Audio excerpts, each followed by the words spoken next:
Rolling. I wonder what this button does here. Oh no, not that one. Blind and Beyond. Blind and Beyond. It's the Blind and Beyond show. With Hershi Trivedi. And Dave Hillbrand. He'll be talking to all kinds of interesting people in the blindness community and beyond. I wonder where they could be. Let's check on them now.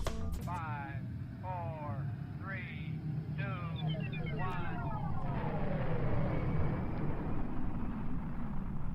Hey, Hirsch, something weird is happening, man. I think we're landing. Wow.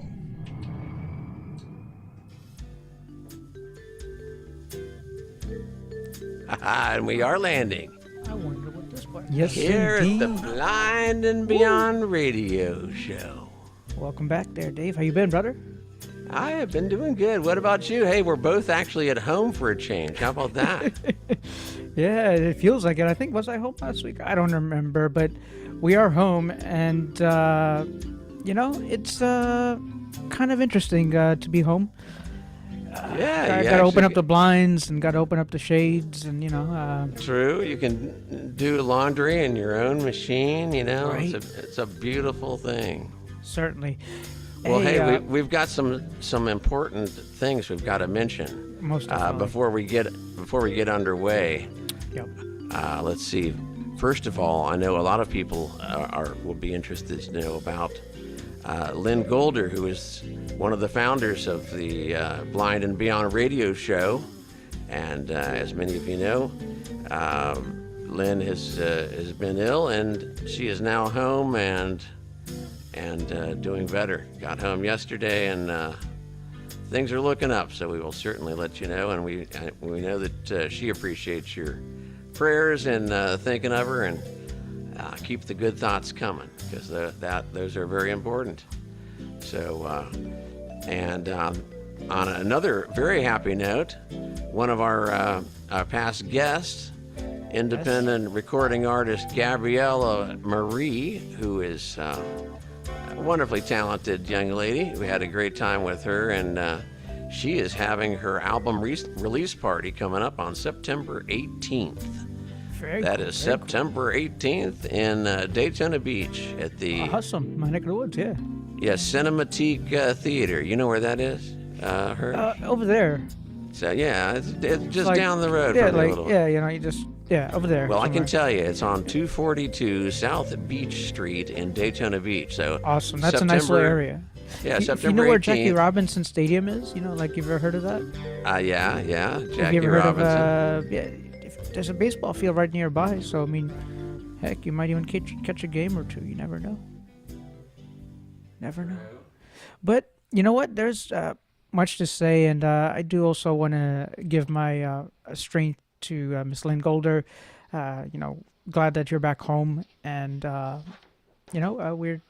we were all here for each other, and thank you so much for what you've done for us, for Blind and Beyond Radio Show and everything else. And Indeed. So we want you to get better soon.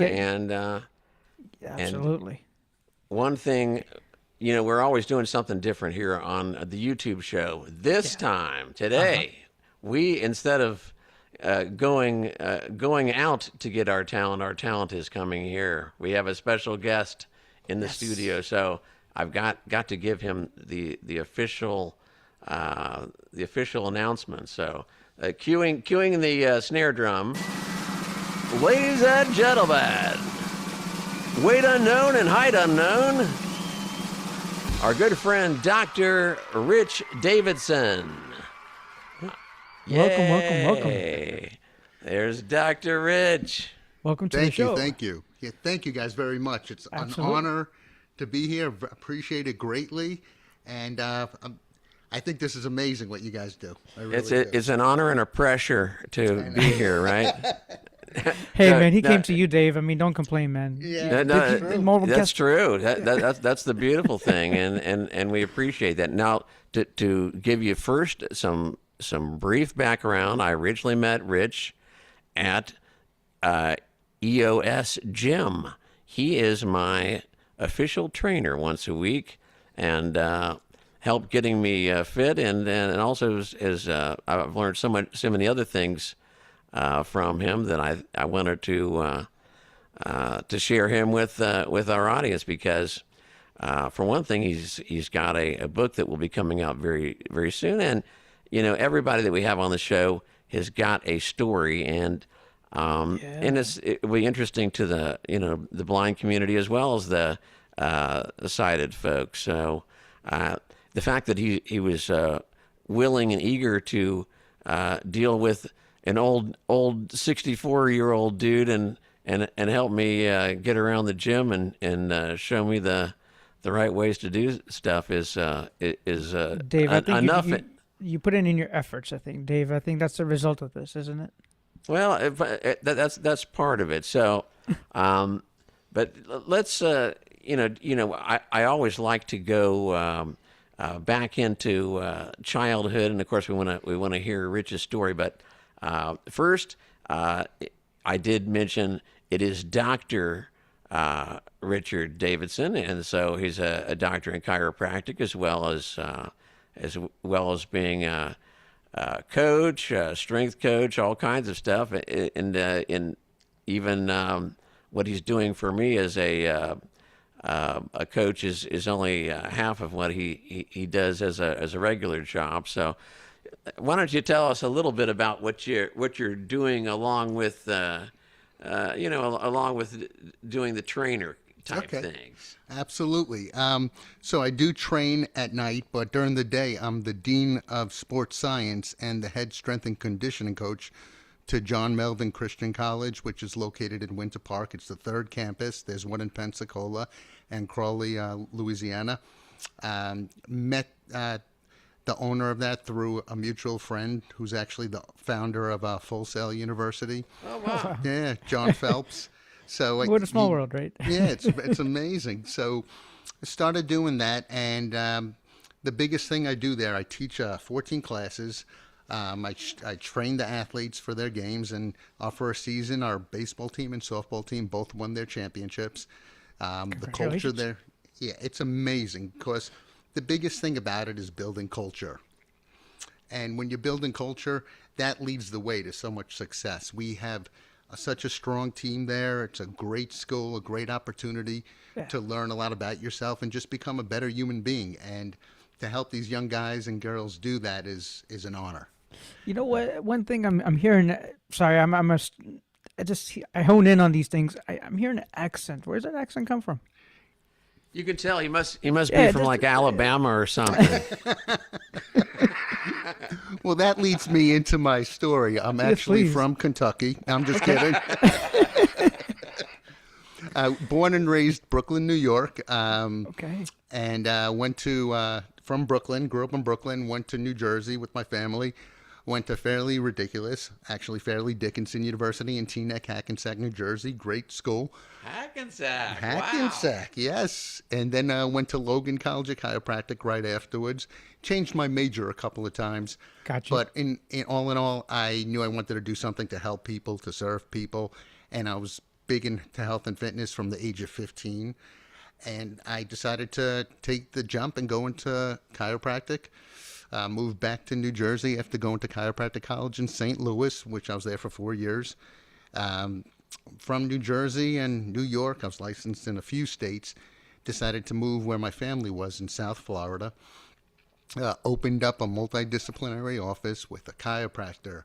There were 3 of us, so there were 2 chiropractors under me, a medical doctor, a physical therapist, an acupuncturist, 3 to 4 massage therapists at one time, and a lot of different things like cryotherapy, red light therapy, hyperbaric chambers. Yeah. And It sounds like you really had your act together, but I know that none of us have the perfect life, and what may seem like you really you had everything happening for you. It didn't happen just by chance. You had to do a lot of preparation for that, and you might comment on what your childhood was like, and maybe what you had to push through. Yes.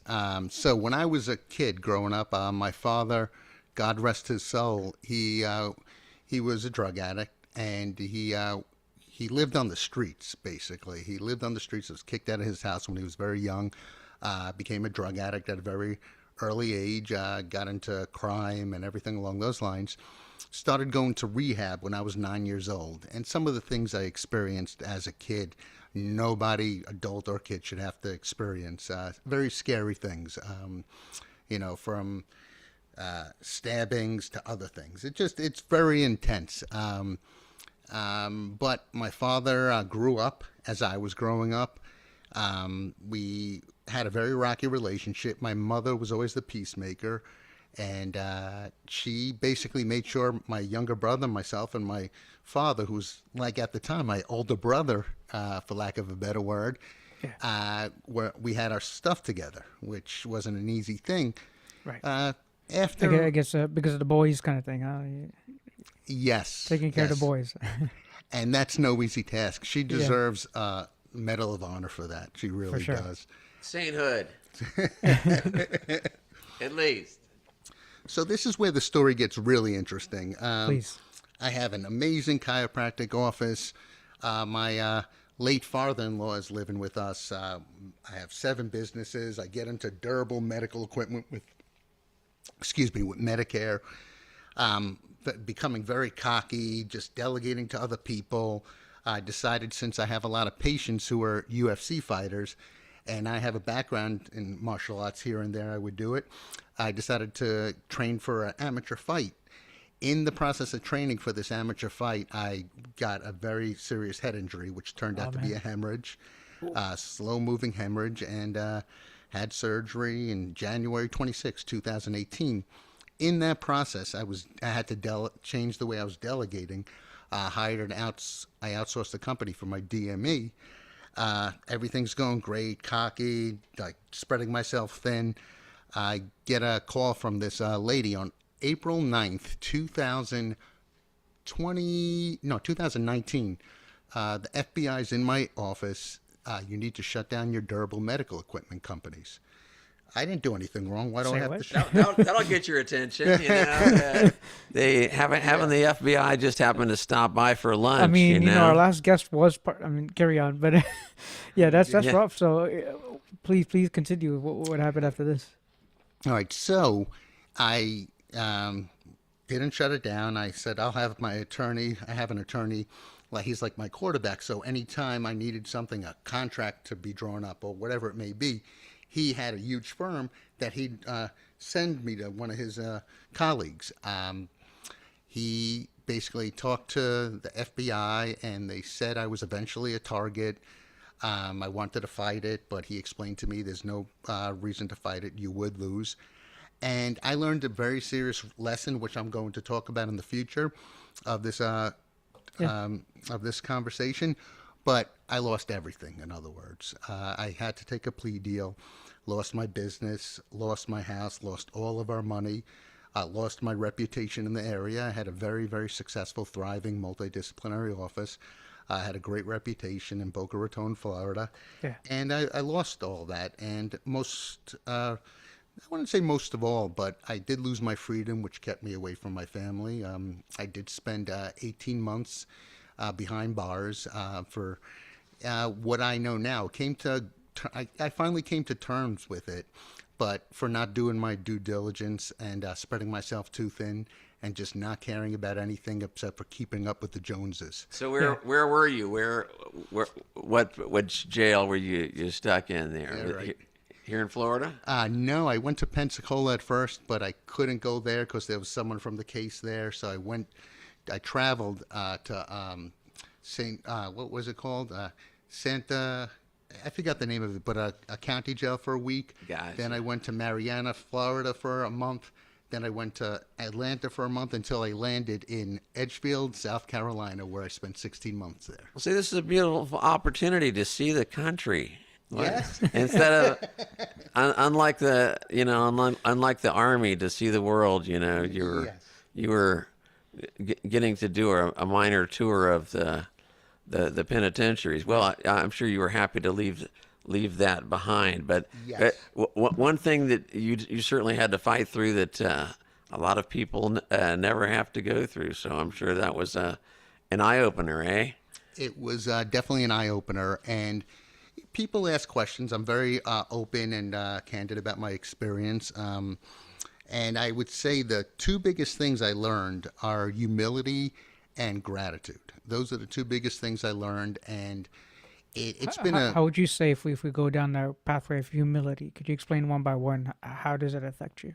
it affects me because it puts me to the salt of the earth. It makes me realize that everyone has their issues, that no one's perfect, and that I have to take accountability for realizing I'm not better than anyone, and I have to take the humility and gratitude and put my life in perspective and see what's really important. Yeah, now that's one thing I noticed in your book. You mentioned that gratitude is one of the more important things, even before working out and certain exercises and whatever, and that's the mindset, because your physical exercise is not going to take hold from what I'm catching.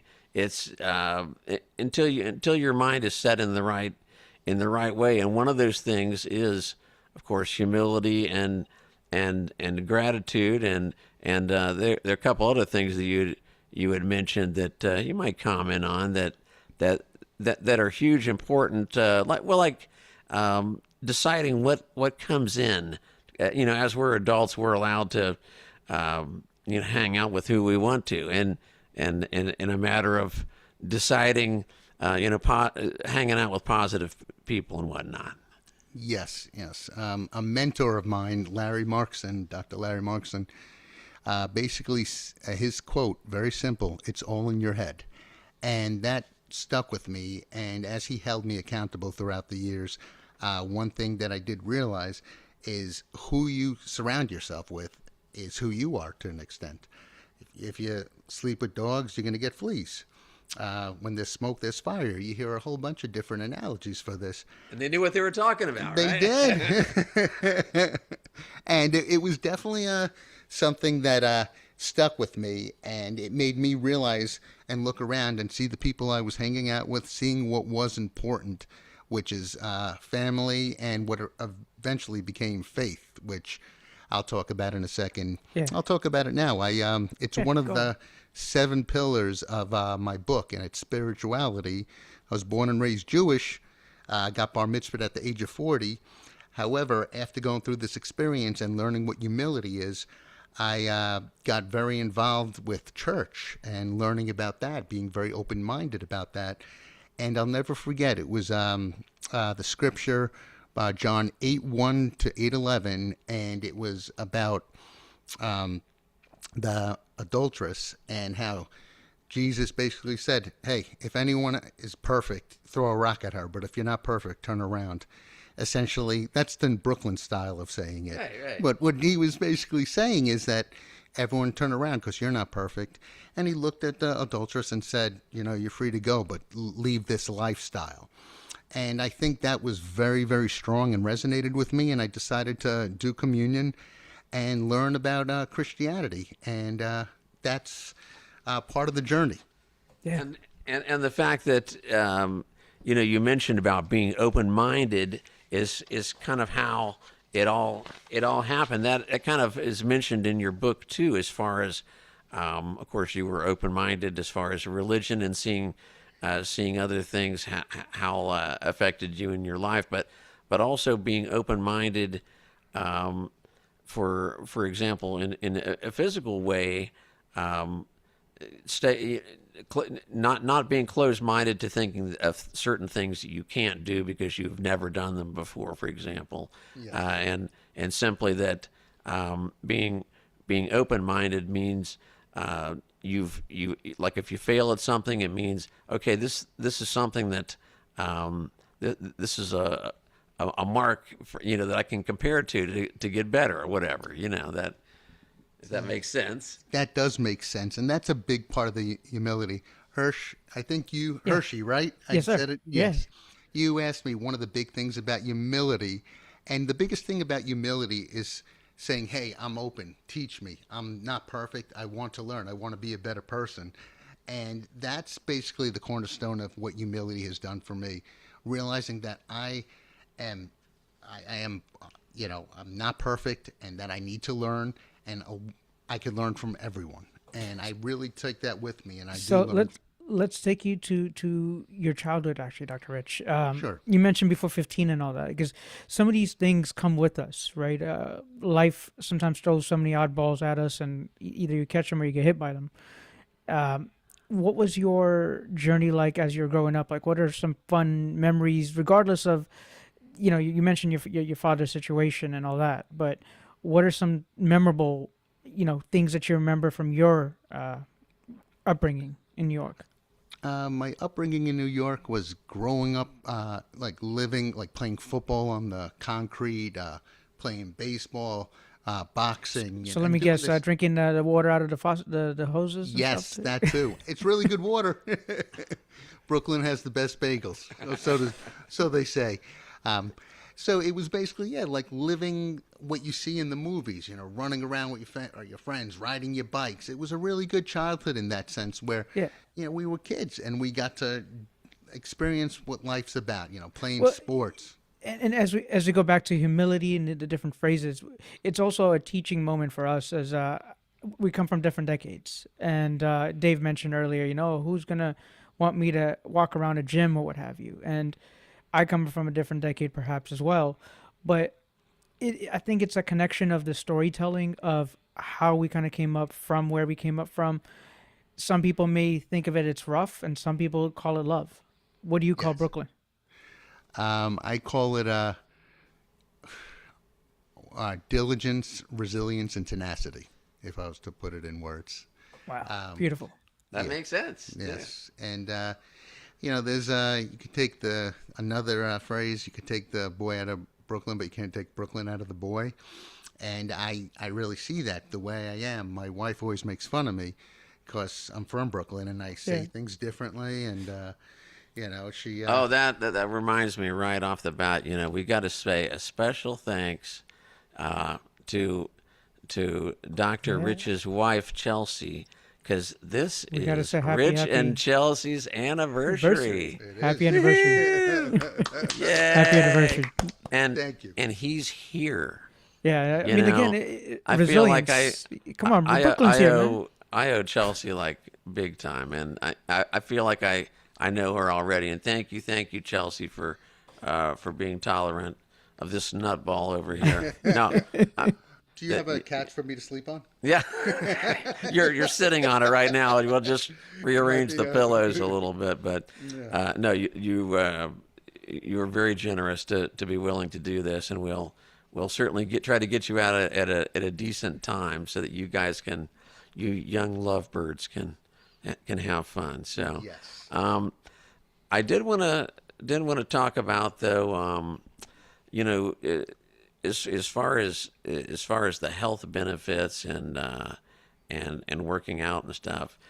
You mentioned in your book how a lot of people try to fix their lives by doing one thing. They latch on to one thing in particular. It's either going to be working out, or they might go crazy working out, but they don't sleep. Yes. Right. Or they may do all those things, but they don't diet. So out of the reading that I've done, from what I picture, believe it or not, sleep seems to be the very most important thing. And you might comment on that if that really is the most important. But there's a number of things I can see here, but that seems like that everything kind of goes around that. Well, sleep is definitely very important. That's where our recovery, where we rejuvenate, where our minds, our central nervous systems, where everything gets to calm down and just get ready for the next day. They're all very important in their own right, but sleep and recovery in many different ways.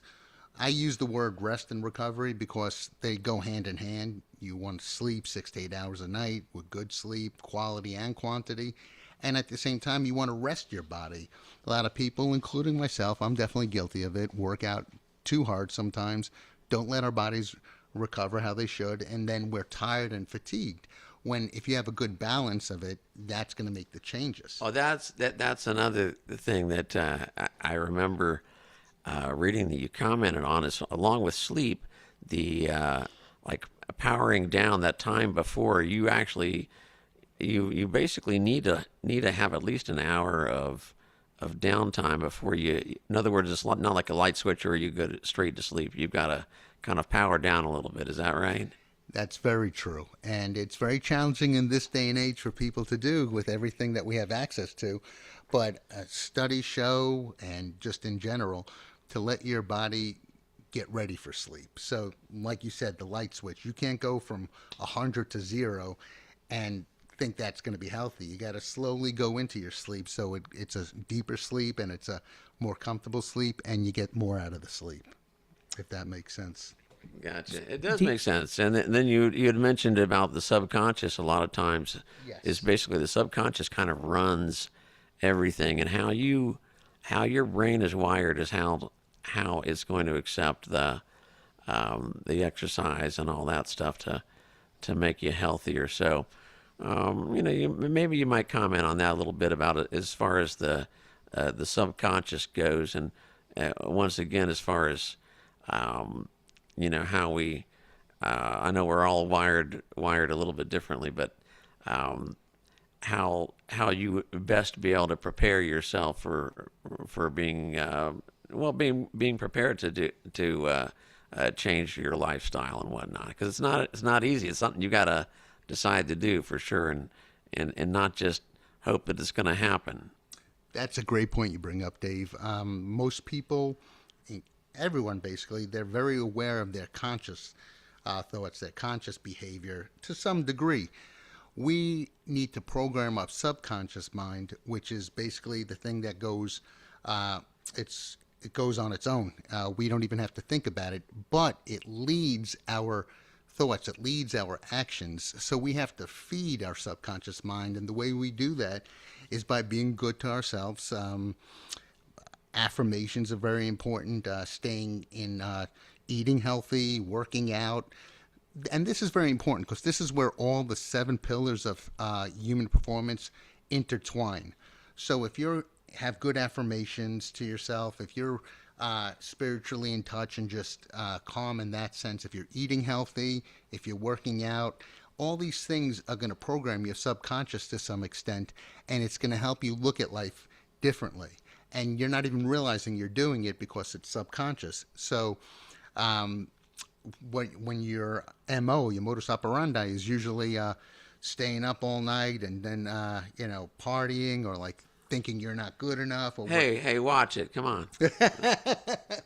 Well, You're reading my diary there or something. Well, you get it. You work out with me once a week, That's so true. that covers up. Exactly. I'm trying. By the way, Dave is an amazing client. From day one, I saw how much hard work he put in and what a positive attitude he had with everything. And that just goes along with subconscious, because it's a cycle that's going to feed his subconsciousness. So he's going to work out even harder, and he might even work out like 2 or 3 days a week sometimes. Holy cow. But the thing you mentioned is the cycle. If you would get into a little bit about one thing you mentioned, you don't have to be perfect. You certainly don't have to be as good as the guy next to you that's working out. But the whole thing is consistency. Yes. And with consistency, you will see a positive outturn. Yes. There's motivation, which gets people through the door, and then there's consistency, which is tied into discipline. Everything we do, from working out to sleeping better to having positive thoughts to eating healthier, it all comes from discipline and making those decisions right there. A lot of us have these internal fears that prevent us from doing it, but once we stay on that path and we have the tenacity and the discipline to focus on the things we know are better for us, we get long-standing results. That was one thing that I thought was really interesting in your book, was you mentioned about procrastination, and I'll be the first to tell you I'm a procrastinator. Yeah. But what you mentioned is that procrastination unlike what a lot of people think, is not laziness. It is emotional avoidance of some kind. Yes. That goes along with anxiety and fear. Some people have fear of success. Some people have fear of failure. But that's what guides them. And then they stop taking the action steps. And this is very important because there's a phrase I heard once and it really stuck with me. And it has to do with procrastination. Okay. You're in the pain or you're in the pain. And by that I mean you're in the pain of staying in the same situation, in the discomfort of, oh, I should do this, but I don't want to, blah, blah, blah. And you have that regret if you don't do it. But then you have the pain of going through the discomfort, which happens with growth, and you actually get through that, and sometimes it works, sometimes it doesn't, but at least you grow from it, and that's where success happens. Definitely. Well, ladies and gentlemen, with that, we'll leave that success in Be back in our mind. just a minute or two. Yeah, we'll take a quick break and Yeah, we'll probably like a minute and a half. Who knows? quick, water break for Dr. Davidson here. And Dave, I'll let you have a little bit of water too. Oh, Amazing conversation what a guy. here. Yeah, no, I mean, you got to We'll be be punching right up. back. Hey, he's telling me what to do, man. Gotta eat well, drink well, water, all that well stuff, man. Yes. You got it right, Hershi. How was that? Good so far? The revolutionary Cadence Tactile tablet is your gateway to a new world of electronic access and communication. At Touchable, we're dedicated to bringing the Cadence tablet's true multi-line braille, tactile animation, and powerful learning tools to the worldwide blind community. The Cadence tablet is shipping today and available for purchase at the Touchable online store. Visit gotouchable.com. Guide Dogs for the Blind believes everyone deserves to live the life they want to live and to move through the world safely and confidently. That's why we offer a variety of programs at no cost to our clients. We match people who are blind or visually impaired in the U.S. and Canada with exceptional guide dogs. Guide Dogs for the Blind also provides a free orientation and mobility immersion program for people interested in learning the skills relevant to guide dog mobility. And our K9 Buddy program matches select dogs who are not suited to be guide dogs to be pets for people who are blind or visually impaired, including children and their families and adults of all ages. All of this is made possible by our generous donors and the help of thousands of incredible volunteers. To learn more about our life-changing mission, please visit guidedogs.com or call 800-295-4050.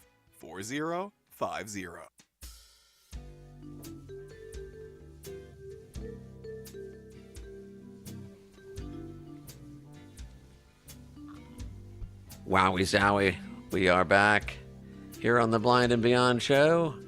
I'm Dave. We got Hershi over in Daytona Yes, indeed. Welcome back, everybody. and a cast of helpers. We want to thank Julie, of course, and Mike up in Toronto, our official or unofficial. Technical director. Yes, technical director. Thank you. Yeah, that's the Yeah, one. That would be me. And Hey, look good who's- friend. Hey, Mike, how's it been? Mike, do we have anybody? Oh yeah, by the way, if you want to give a shout out, or if you certainly be sure to on YouTube to like us and subscribe and share with your friends. Yeah, nobody's asking any questions as of yet. They're all That's being good. quiet. They're all being amazed by Dr. Davidson. The revolutionary Cadence Well, But by the way, Doctor, don't be nervous. We've only got a couple million people listening, but so Right, don't even just better. but it's just between us, so don't worry. So let's get back. We were talking about yeah, we left off with success, man, and well, we'll we're continue talking on about the success. procrastination too, and you mentioned about for a moment at the tail end what procrastination typically is, and I know that part of that goes along with setting goals, and sometimes a procrastinator does not want to set a goal, but you said something very special in your book that kind of like you need to commit. So what was that? Something about, if you don't set a date and time for a goal, you're basically, it's just a wish. Is that right? It's wishful thinking. Yeah, not everyone, but a lot of people, they want to accomplish things. And that's great. And it's a dream. It's wishful thinking. But there has to be an action plan that goes along with it. And there are SMART goals, which has its own acronym. But I love the fact the what, the when, the how, and the why. And I think those are very important questions. The what is when you are very specific with what your goal is. It's basically the wishful thinking at the beginning, but then it adds on when you ask the how, for instance. How am I going to do this? And when you're very specific with it, I'm going to do this, I'm going to do this date, blah, blah, blah. The when is then put into that. When am I going to do this part of the goal? When am I going to do this part? When am I going to do this part? And then there's the driving force behind it all, the why. And that's something that when I make my goals, I'm very, very strong about the why. And you got to be strong about it all, but the why. Yeah. Are you wanting to lose 20 pounds because you want to look good in that bikini, or you want to look cooler than the other jock next to you, or do you have some other goals in mind, for example? Exactly. One thing I definitely do when I'm dealing with a client or a patient, I ask them these questions, and it gives me a good idea where they're coming from and how I could hold them accountable to getting where they need to be. Whether that's coaching someone, whether that's been a patient in the past, whether it's a friend or family member who just needs help, I'll take them through that, and we'll make a game plan, and it really helps a lot. It really, is everyone going to accomplish every goal they have? Absolutely not, but at least it puts you in the right direction. And to go back to the subconsciousness, it actually helps the subconsciousness. It recreates how you think. Dr. Rich, I want to ask you, just to get our audience, a reminder to our audience rather, what is the name of your book? The name of the book is Prime State, A Guide to Achieve Human Potential. And I got that name because I'm 47 now. I've been working out since I'm 15. I've written different things about what I think of health, what I think of fitness, what I think of human optimization. And basically, I'm at 47 years old and I'm in the best shape of my life. It's because I follow these 7 principles or these 7 pillars a lot more frequently in my life, and I'm able to do more because of it. Fantastic. And is that where is this found as far as distribution wise? Where can our audience go find you? Go find. Well, it's still in progress. It's still in progress. I'm planning on releasing it very soon. But it's going to be on a few different places, Amazon and some other places. And it's still something in the works because I want to make this right.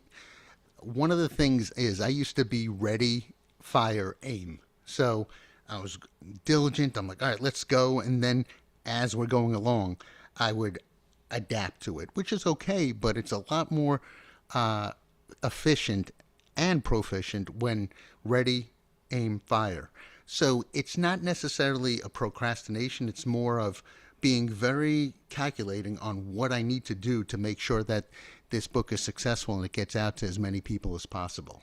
Yeah, Most definitely. Thinking it through is a trick because it's certainly a different world now than even publishing a book, 10 years ago might have been.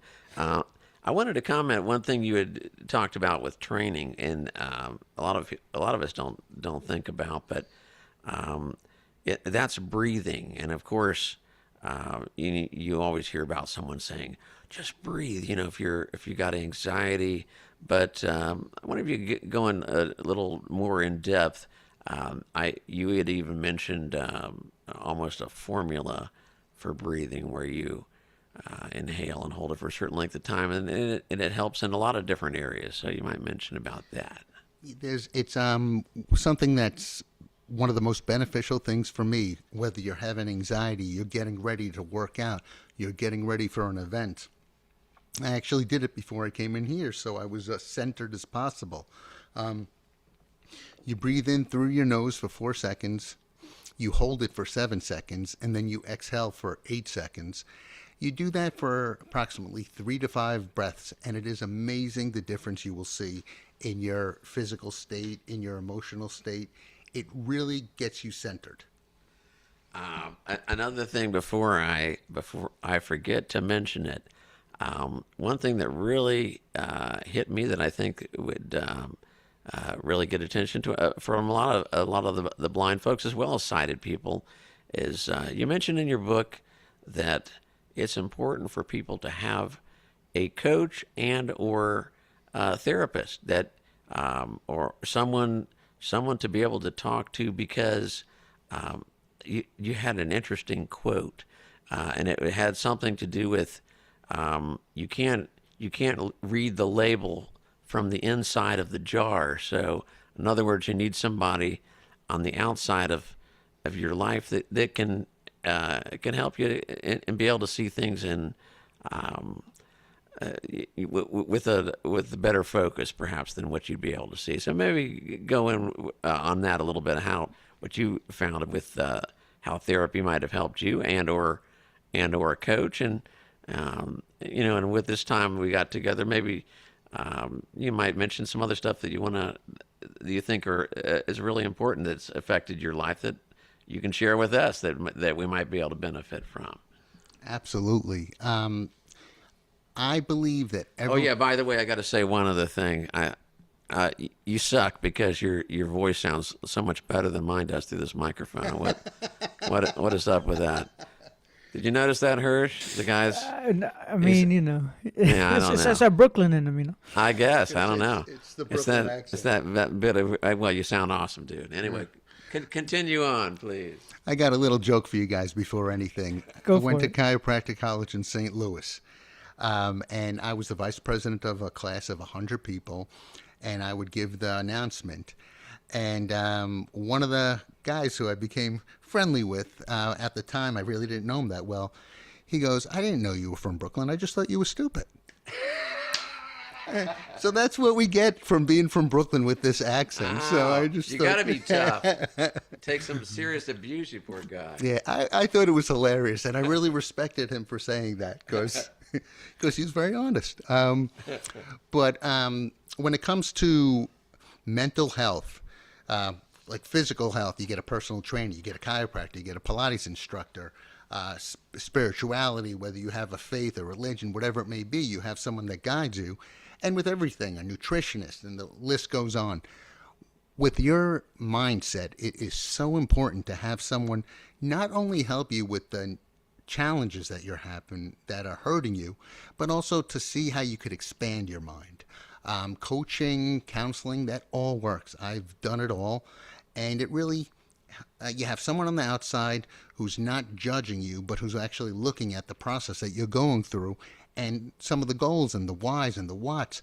And what happens is they help you prevent having any challenges, but at the same time, develop in areas that you want to, using your mind in a healthier way. So, I just want to echo the fact that, I mean, it's certainly not a weakness by reaching out. This is a showing of strength. And just like a musician would reach out to someone that's a producer to put together a song, because the producer can look at it from the outside and listen to it and see how things need to be changed or how things could be easier in life or whatever. And that's a lot of times you think of a therapist when you're going through tough times and to help you get through those rough edges, but the coaching or training is actually, to me, is like when you've kind of got to the point where you know that you want to make a change, and a coach or a trainer can really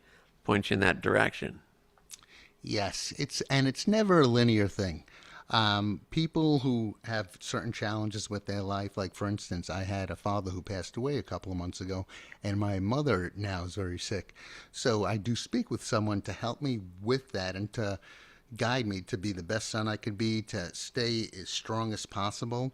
But at the same time, I use this person to actually help me focus on areas of my life that I want to strengthen that aren't a weakness. And in essence, it's really never a weakness. Like Dave, what you said before, it's so important that it's real strength to admit, hey, I need help with this. It's an act of humility. And truthfully, someone from the outside can a lot of times we're going to be clouded. Our judgment's clouded slightly when you're amidst everything. It's like sometimes we can't. The old saying about seeing the forest through the trees. You simply have to have somebody on the outside seeing it more realistically. I think all of us kind of fall into that where we're not able to see the whole picture sometimes, and they can bring things in focus. Yes. And that leads me to one big point. Like, for instance, I coach Dave in the gym.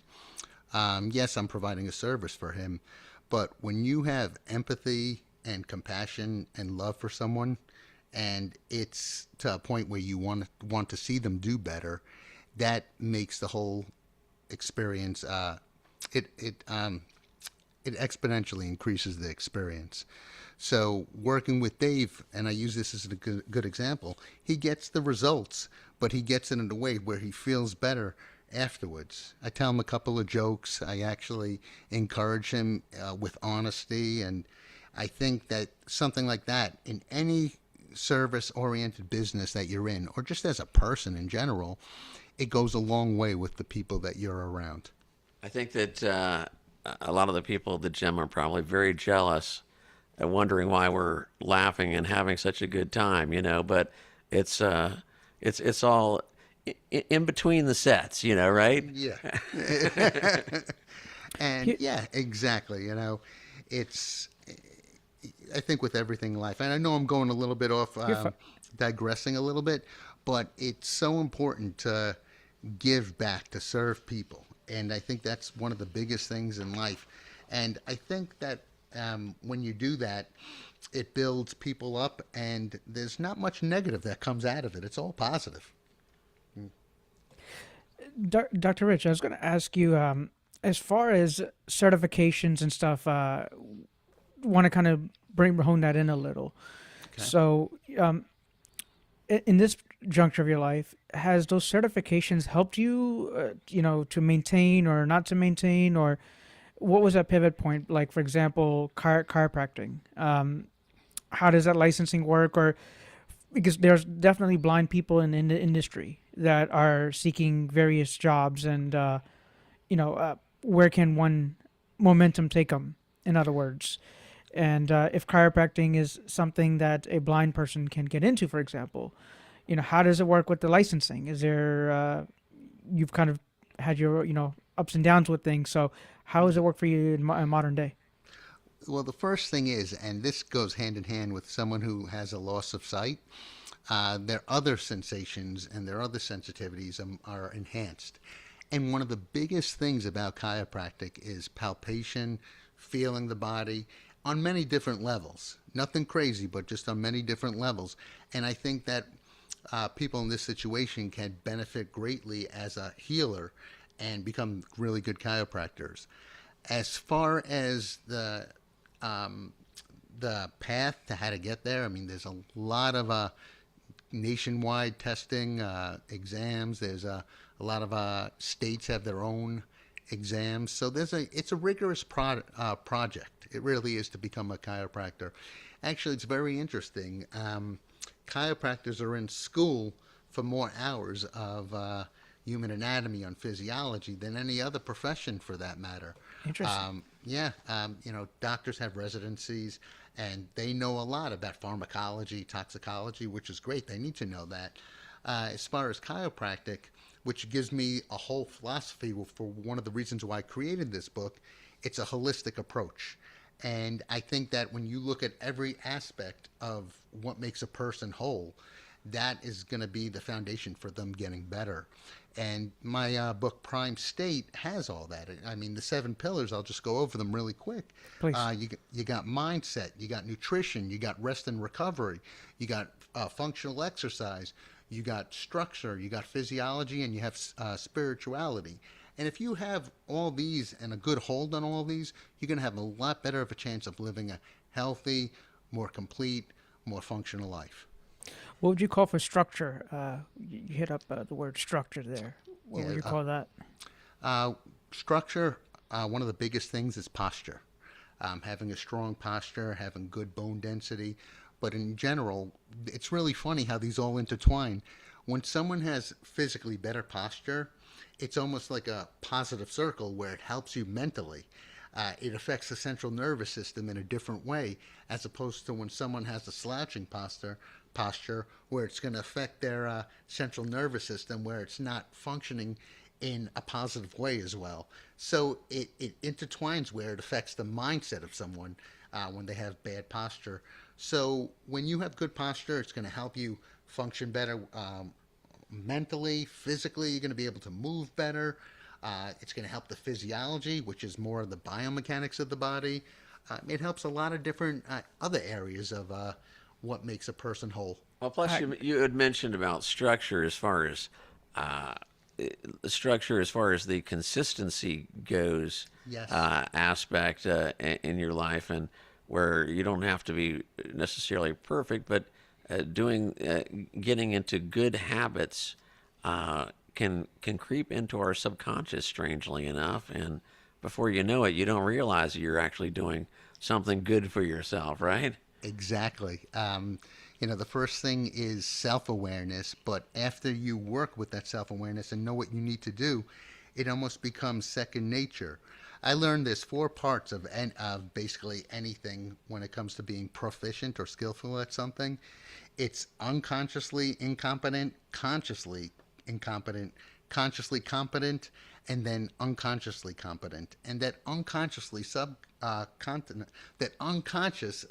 competence is actually the subconscious taking over and allowing you to function at 100% without you even thinking about it. Without you putting up these barriers in your mind, like I can't do this, or I haven't done this before, or whatever. Hey, there's a couple other things I want to talk to you about real quickly that that are something really simple. I'd really like to. We could be talking about so many different things, but during the summer, I was just thinking about hydration. The importance of hydration. I did a gig this a couple days ago. Thought I was going to pass out. I was so darn hot, and obviously I don't drink nearly enough water. I did drink a fair amount then, but mention about that, and if you would, and one other thing that well, after that maybe we can talk a little bit more about sleep, because I noticed there's a couple things that you want to avoid when it comes to sleeping, and a couple things that are actually good to do before sleep, and water everywhere, but not a drop to drink. So what do you think there, Mister? Is water good, or? Water is about 70-75% of what we're made of. We definitely need to stay hydrated for all of our functions to work at 100%, our metabolism, our digestive tract, everything, the way our central nervous system functions. And a good rule of thumb is a half an ounce of water for every pound of body weight. And I'm actually going to take that a step further. When we live in a place like Florida, which is very humid, where the summers are very hot, or if you're exercising and you're actually sweating more, I would definitely consider adding at least another 30 ounces of water on top of that. So I think when you do that, you're going to set yourself up for more success in every other area of your life, believe it or not. Yeah, that's one thing I need to have to force myself into drinking more water, even if you're not thirsty, folks. I think you had mentioned this, maybe not even directly with water, but you can fool yourself into getting through some stuff, but unfortunately your body still knows, and you can't trick the body from feeling the effects of not having enough water. That's very true. And it's really funny because people ask me, well, if I drink 10 beers a night, or if I have 6 cups of coffee, is that considered part of the water intake? And unfortunately, it's not. Damn. It makes a lot of people very upset, but Right.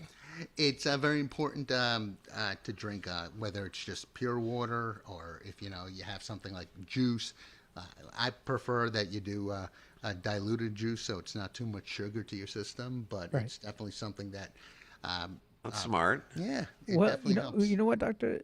We started the conversation with martial arts to begin with. Paint me a picture of what is martial arts for you, or I know you got stories somewhere. If you could paint me a picture, what it would be or what it felt like, what is your mindset? What was that for you? Where were you? If you could give us a little paint a picture for us with martial arts. Yeah, were you kicking some serious butt or what? Yeah. No pun intended. Well, martial arts, first of all, like I haven't done it. I miss it. I've done it twice in the last year. I've been so busy. Not that that's a good excuse, but it's just been a real challenge. It's a way of life. You get to protect yourself better. You get good exercise. You build a camaraderie with the people around you. And you believe it or not, it's very counterintuitive to what you think, or what most people think. It makes you more calm. It makes you more of a pacifist, so to speak, where you think of different ways of preventing any physical altercation. It's therapy in a sense, because you're so focused on doing something with your body and the work that goes into that mentally it makes you a lot stronger. When I was preparing to do the mixed martial arts fight, I definitely wasn't ready. I needed more time to learn. But the reason I did start doing it is I had my my late father-in-law living with us, and he was fighting idiopathic pulmonary fibrosis, which eventually he succumbed to. But as he was fighting that, I was very close with him, and between me wanting to help him out and being very sentimental and my ego, I decided, well, I'm going to get into the cage. I never had a chance to because I got injured beforehand, but that was the whole premise of why I did what I wanted to do with the mixed martial arts, and I think that it was a huge lesson, and it's something that I do for fun now, not to get in the cage. Well, I gotta refer back to your book when you had mentioned about ego, Yeah. and it sounds like being confident, of course, is something totally different, and being prepared and being familiar with the martial arts and whatnot, but having an ego, it sounds like, is not helpful most of the time. You might comment on that, where ego can really hurt you from progressing and getting ahead. Yes. Ego, edging God out, however you want to use an acronym for it, it prevents you, it's a stunter of growth. You think you're above everything. You think that you become so self-centered and so narcissistic with your ego that you don't see what's going on around you, and your priorities are so off-kilter. It's all about you. It's all about, I could do this better than that person. It becomes more of an internal fight that has no real purpose in life. It's wasted energy. I'm with you, and I've unfortunately we've gone through most of our time, but I've got a couple quick questions if I can getting back to sleep, because I thought it was kind of interesting. Yeah. That there are a couple things you're talking about avoiding stomach sleeping. Is that right? Yes, stomach sleeping, which a lot of people tend to do, is very, very, it's horrendous for your body. You're laying on your stomach, not allowing your organs to get the right circulation, the right nervous system flow. You're also turning your head to the side so you could breathe, and you're putting an extra arch in your low back. So with all that in mind, I encourage you and anyone you know not to sleep like that. Okay, and so on a very positive note, I did note on your book that you mentioned intimacy before sleep is good. It raises all the right chemicals and and lowers cortisol. So, that's a positive for all you lovebirds out there. You might comment on that. Yes. You know what? We might even just throw in a famous question: is what is your favorite color? You know, what color have we left you with this? Oh yes, we haven't asked that. What is your favorite I mean, color? we got to, man. My favorite color is blue. Definitely All right. blue. Loved it, always have. And the thing about intimacy before you go to sleep, different hormones are released, oxytocin being one of them, which helps relax the body and helps you go to sleep a lot easier and a lot healthier. And, well, you know, hopefully if you get a good workout from it, so you're going to be tired to begin with. So, Right. Plus, it can be pretty darn fun too. Why not?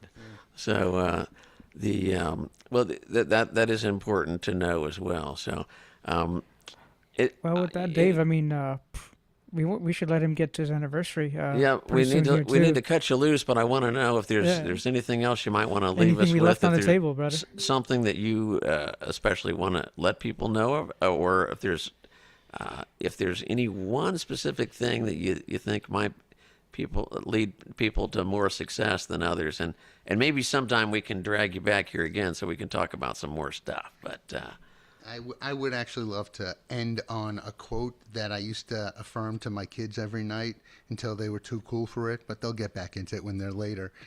It's a quote that I live by, and I think if everyone breaks this down, it's very important and it will lead them in the right direction.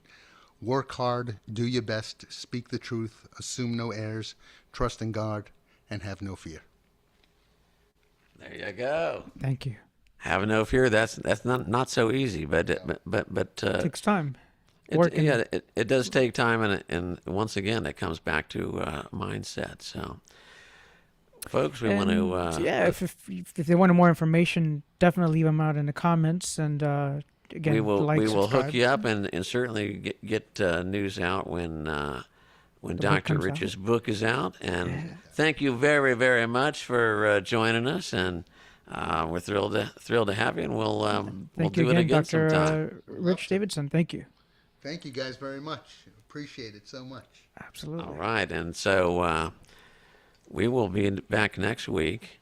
And any other parting things there, Sir Hershi? No, I think we'll see you guys next week. And again, if you have questions and thoughts, want to get connected, drop them in the comments, and we'll be certain to pass on the word. And especially a big shout out to Miss Chelsea. Thank you. God bless you. Thank you. And happy anniversary to both of you. Happy anniversary. And to all of our listeners and viewers, we appreciate you guys, and we'll see you next time. Huh.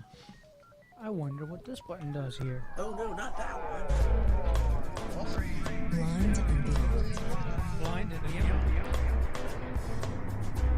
It's the Blind and Beyond show. With Hershi Trivedi. And Dave Hillbrand. He'll be talking to all kinds of interesting people in the blindness community and beyond. I wonder where they could be. Let's check on them now. 5,